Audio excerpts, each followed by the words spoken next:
We've been talking about spiritual choices on Truth for Today, and today we're going to talk about the choice that we have to make between salvation by faith and salvation by works. In other words, is it completely by trusting in Jesus Christ, or is it by our works? Do we have to contribute to it?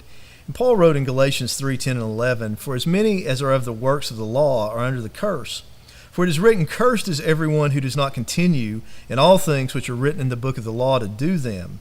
But that no one is justified, which means declared righteous, by the law in the sight of God is evident.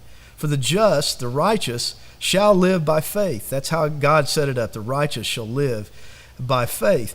A lot of times we think that being right with God is just kind of balancing the scales out, hoping that we do enough good to offset the bad. But that's not God's standard. Really what he said here is if we don't completely obey him, we're under a curse.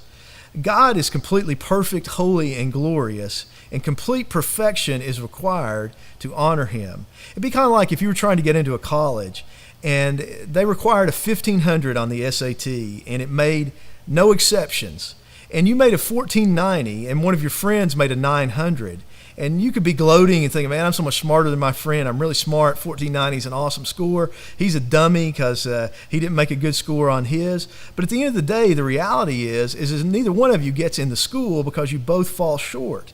And the reality is spiritually, we've all sinned. We all fall short. We're not perfect. We fall short of God's glory. We're not good enough on our own. So we require what Jesus has done for us. So that means if we're relying on our own works, we're going to fall short. Paul said that just adds to our spiritual debt. The only way to God is by grace through faith. Trust Jesus and him alone for your salvation.